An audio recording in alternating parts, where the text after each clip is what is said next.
ग्राम जहानाबाद के प्रधान पद पर तहजीब अहमद ने विजुअल शपथ ली। बिजनौर जिले के हल्दौर ब्लॉक के ग्राम पंचायत जहानाबाद के प्रधान पद पर तहजीब अहमद ने विजुअल शपथ ली।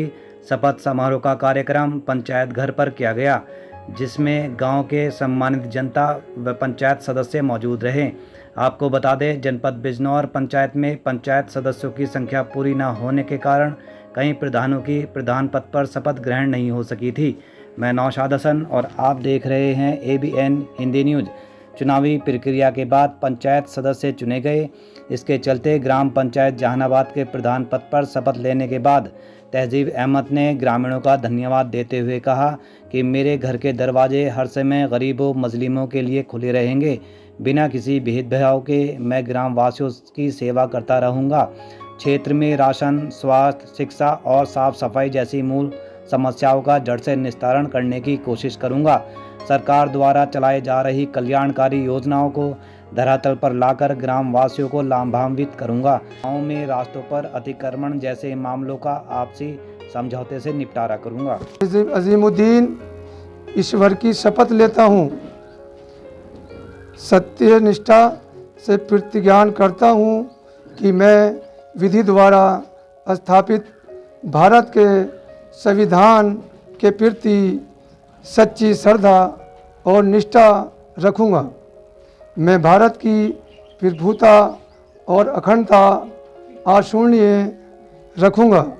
मैं ग्राम पंचायत जहानाबाद प्रधान पद के रूप में अपने कर्तव्यों का भय या पक्षपात, अनुराग या दृष्टि के बिना श्रद्धापूर्वक निर्वहन करूंगा।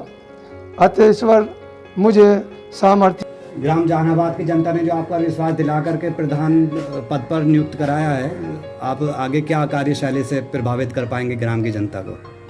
ग्राम जनता के लिए मैं 24 घंटे उपस्थित रहूंगा और गांव के लिए जिस विश्वास से लोगों ने मुझे प्रधान बनाया है उस पर मैं खरा उतरूंगा और अपने गांव की हर समस्या, जैसे सफाई है, जैसे ये समझे आप कि बहुत लोग राशन कार्ड नहीं है, गरीब परेशान है, मजदूर परेशान है, उनकी हर समस्या में 24 घंटे उनके लिए तैयार रहूँगा। किसी भी कीमत पर होने दूंगा, किसी भी गांव के व्यक्ति गरीब को परेशान नहीं होने दूंगा। जहां तक भी मुझसे होगा, अधिकारियों में, कर्मचारियों में, सरकार को ज़्यादा से ज़्यादा योजना लाने की कोशिश करूँगा और ज़्यादा से ज़्यादा अपने गाँव में काम कराने की कोशिश करूँगा। मेरा यही तमन्ना थी कि मैं अपने गाँव को सही कर लूँ, क्योंकि हमारे गाँव में गंदगी, सड़कें, पब्लिक बहुत परेशान है। किसी का नल नहीं है तो किसी का राशन कार्ड नहीं है, तो किसी की नाली नहीं बनी, तो किसी का जो कार्ड नहीं बना, कोई मजदूर है तो उसे मजदूरी नहीं मिल रही। हालांकि जो भी मेरे करने के काम है अपनी जनता के लिए, मैं सारे काम अच्छे और बढ़िया करूँगा। और किसी को भी कोई शिकायत मुझसे हो तो तुरंत मुझसे बतावे कि मेरे यहाँ ये दिक्कत है। मैं खुद घर जाकर उससे मालूम करूँगा किसे क्या परेशानी है। कभी भी मैं इस तरीके से नहीं करने का जैसे आज 25 साल से मैं देख रहा हूँ, किसी की नाली नहीं, तो किसी की सड़क नहीं बनी, तो किसी का राशन कार्ड नहीं बना। तो मैं तो देख रहा हूँ 25 साल से मैं ये देखता चला रहा हूँ कि हमारे गांव में अभी तक ऐसा नहीं लगता कि हमारा गांव है। इतना बेकार हमारा कार्य हुआ है कि आप कुछ कहने के काबिल भी नहीं है। इसलिए मेरी यही तमन्ना रहेगी कि अपने गाँव के लिए, विकास के लिए मैं अपनी जान तक की बाजी लगा दूंगा और विकास में कभी आने नहीं दूंगा। किसी भी आदमी की परेशानी हो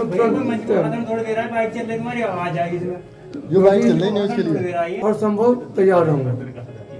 कोई खास मकसद है आपका गांव को चहुमुखी विकास करने का, या आपके पास कोई खास प्लान है जिससे गांव के अंदर आप जो आप कह रहे हैं उस पर खरे उतर पाएं? खास प्लान तो ये है कि हमारी जो सड़कें हैं उन पर चारों तरफ कूड़ा स्तर है, उन लोगों को बताया जाएगा, कूड़ा रह जाएगा। दूसरे ये जो हमारा मेन रोड जो गंज से निकल के और सलीमपुर और चांदपुर तक पहुंचता है, इस रोड पे इतना अतिक्रमण है कि कहीं बुग्गी खड़ी, कहीं कुछ खड़ा, वहाँ नाला नहीं है। जब तक ये रोड नाले साइडों में नहीं सही होकर बनने के और जब तक वहाँ की ये सफाई नहीं होने की, इतना हमारा गाँव चमक में नहीं आने का। दूसरी बात यह है कि हमारे गाँव के अंदर किसी भी खंभे पे कोई लाइट नहीं है। सरकार से मैं विनती करूँगा आपके माध्यम से कि सरकार इस गाँव को देख के हमारे DM, SDM, DPRO, सीटें वगैरह आगे बार देख लें कि कोई भी आज तक हमारे खंभे पर लाइट नहीं लगी है, ताकि कुछ हमारे गांव में चमक पैदा हो। ये मेरा मेन फैक्ट रहेगा कि मैं अपने गांव को चमकाने की कोशिश करूंगा, ताकि बाहर का आदमी आने वाला भी ये देखे कि हाँ भाई कोई प्रधान बना था और कार्य हुआ था। मैं ग्राम प्रधान पुत्र मोहम्मद तंजीम, जो कि इस गांव का निवासी होने के साथ साथ एक छात्र भी हूँ। तो जब हम बात विकास की करते हैं तो विकास से पहले हमें आधारभूत सुविधाओं की आवश्यकता होती है, जिसमें रोटी कपड़ा मकान एक आवश्यकता के रूप में हम देखते हैं।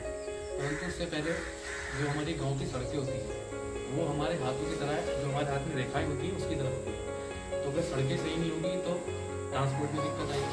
इसलिए सबसे पहले हमें सड़कों पर ध्यान देना है। दूसरा, नालियों पर, जो आज तक हमसे सही नहीं हो पाई। एग्जाम्पल के तौर पर हम देखें सिंधु घाटी सभ्यता, जो आज से लगभग कई हजार वर्षों पहले की सभ्यता थी, उनकी नालियाँ, उनकी सड़कें, उनके भवन निर्माण की कला हमसे बेहतर थी। उसके बाद भी हम नहीं सही कर पाए, तो हमें उस पर फोकस करना है, नालियाँ सही करनी है ताकि पानी की आवाजाही सही हो सके।